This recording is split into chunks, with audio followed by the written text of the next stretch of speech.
Berfirmanlah Tuhan kepada Musa dan Harun di tanah Mesir. Bulan inilah akan menjadi permulaan segala bulan bagimu. Itu akan menjadi bulan pertama bagimu tiap-tiap tahun. Katakanlah kepada segenap jemaah Israel, pada tanggal 10 bulan ini, diambillah oleh masing-masing seekor anak domba, menurut kaum keluarga, seekor anak domba untuk tiap-tiap rumah tangga.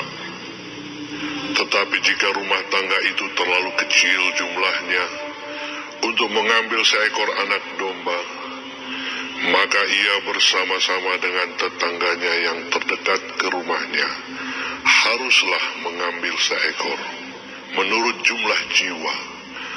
Tentang anak domba itu, kamu buatlah perkiraan menurut keperluan tiap-tiap orang. Anak domba itu harus jantan, tidak bercela, berumur setahun. Kamu boleh ambil domba atau kambing. Kamu harus mengurungnya sampai hari yang ke-14 bulan ini. Lalu seluruh jemaah Israel yang berkumpul harus menyembelihnya pada waktu senja.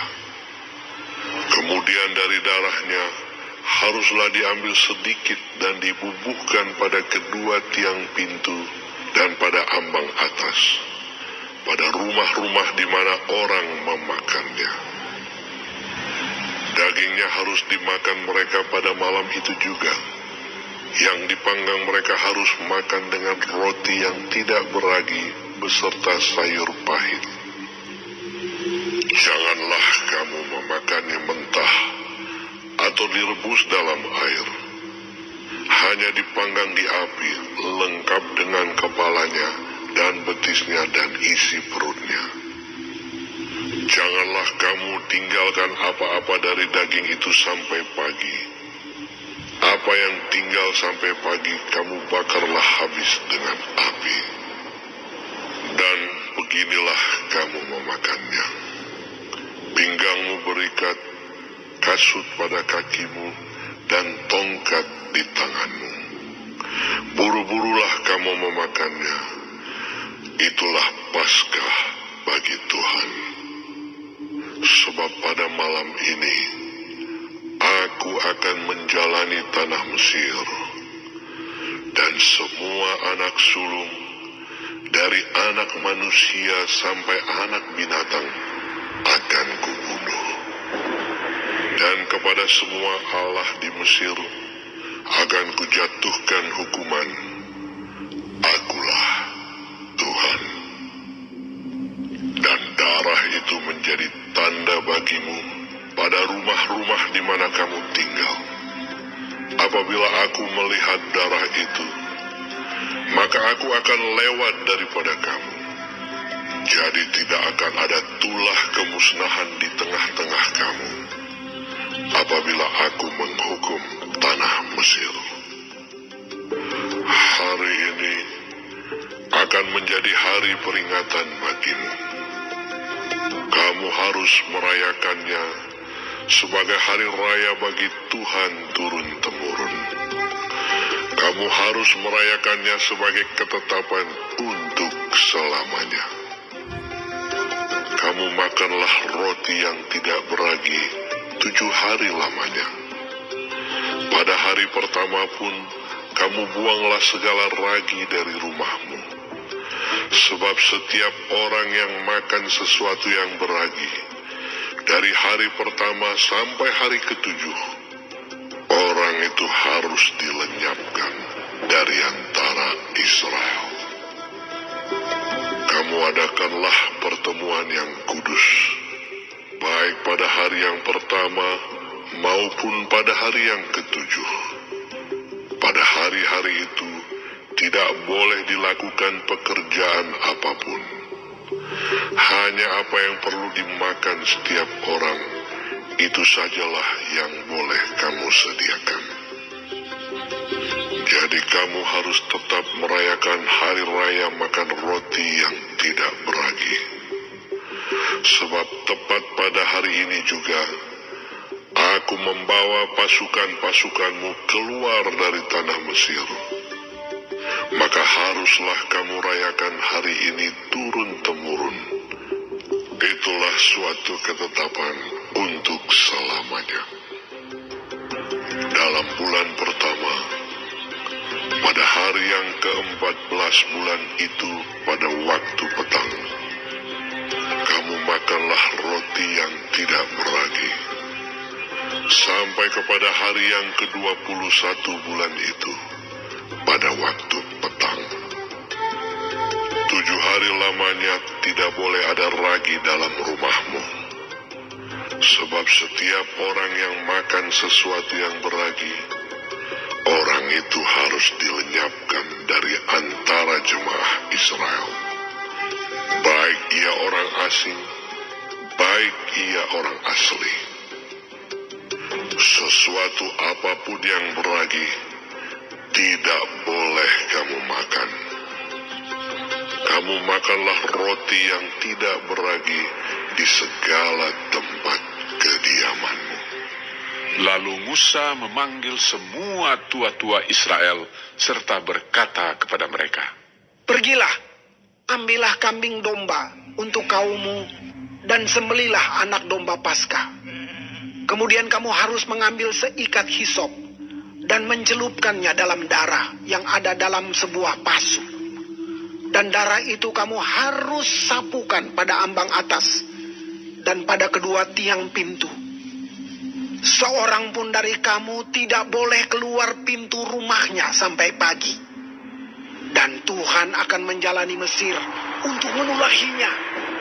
Apabila ia melihat darah pada ambang atas dan pada kedua tiang pintu itu, maka Tuhan akan melewati pintu itu dan tidak membiarkan pemusnah masuk ke dalam rumahmu untuk menulahi.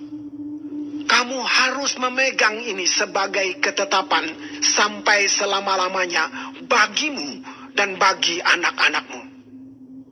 Dan apabila kamu tiba di negeri yang akan diberikan Tuhan kepadamu, seperti yang difirmankannya, maka kamu harus pelihara ibadah ini. Dan apabila anak-anakmu berkata kepadamu, apakah artinya ibadahmu ini? Maka haruslah kamu berkata, itulah korban Paskah bagi Tuhan yang melewati rumah-rumah orang Israel di Mesir. Ketika ia menulahi orang Mesir, tetapi menyelamatkan rumah-rumah kita. Lalu berlututlah bangsa itu dan sujud menyembah.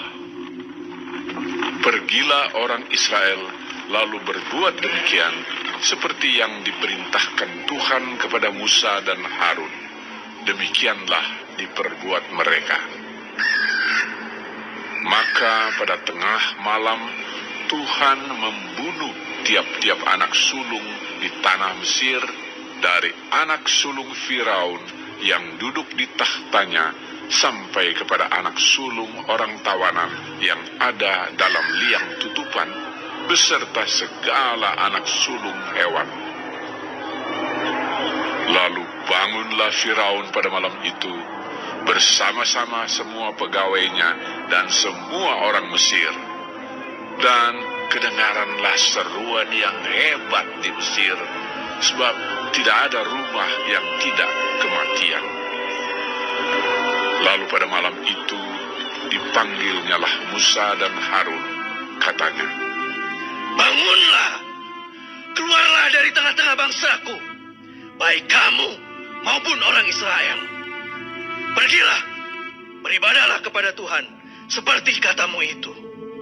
Bawalah juga kambing dombamu dan lembu sapimu seperti katamu itu. Tetapi pergilah dan mohonkanlah juga berkat bagiku. Orang Mesir juga mendesak dengan keras kepada bangsa itu, menyuruh bangsa itu pergi dengan segera dari negeri itu, sebab kata mereka, nanti kami mati semuanya.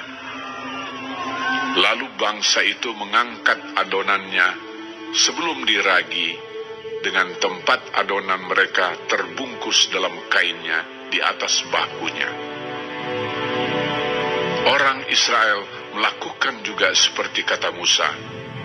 Mereka meminta dari orang Mesir barang-barang emas dan perak serta kain-kain.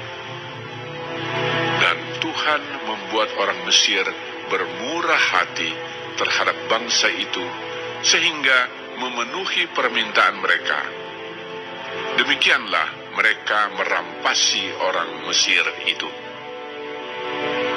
Kemudian berangkatlah orang Israel dari Ramses ke Sukot. Kira-kira 600.000 orang laki-laki berjalan kaki, tidak termasuk anak-anak. Juga banyak orang dari berbagai-bagai bangsa turut dengan mereka. Lagi sangat banyak ternak kambing domba dan lembu sapi. Adonan yang dibawa mereka dari Mesir dibakarlah menjadi roti bundar yang tidak beragi. Sebab adonan itu tidak diragi karena mereka diusir dari Mesir dan tidak dapat berlambat-lambat. Dan mereka tidak pula menyediakan bekal baginya. Lamanya orang Israel diam di Mesir adalah 430 tahun. Sesudah lewat 430 tahun, tepat pada hari itu juga, keluarlah segala pasukan Tuhan dari tanah Mesir. Malam itulah malam berjaga-jaga bagi Tuhan untuk membawa mereka keluar dari tanah Mesir. Dan itulah juga malam berjaga-jaga bagi semua orang Israel turun-temurun untuk kemuliaan Tuhan. Berfirmanlah Tuhan kepada Musa dan Harun. Inilah ketetapan mengenai Paskah. Tidak seorang pun dari bangsa asing boleh memakannya. Seorang budak belian barulah boleh memakannya setelah engkau menyunat dia. Orang pendatang dan orang upahan tidak boleh memakannya. Paskah itu harus dimakan dalam satu rumah juga. Tidak boleh kau bawa sedikit pun dari daging itu keluar rumah. Satu tulang pun tidak boleh kamu patahkan. Segenap jemaah Israel haruslah merayakannya. Tetapi apabila seorang asing telah menetap padamu dan mau merayakan Paskah bagi Tuhan, maka setiap laki-laki yang bersama-sama dengan dia wajiblah disunat. Barulah ia boleh mendekat untuk merayakannya. Ia akan dianggap sebagai orang asli, tetapi tidak seorang pun yang tidak bersunat boleh memakannya. Satu hukum saja akan berlaku untuk orang asli dan untuk orang asing yang menetap di tengah-tengah kamu. Seluruh orang Israel berbuat demikian, seperti yang diperintahkan Tuhan kepada Musa dan Harun. Demikianlah diperbuat mereka. Dan tepat pada hari itu juga, Tuhan membawa orang Israel keluar dari tanah Mesir menurut pasukan mereka.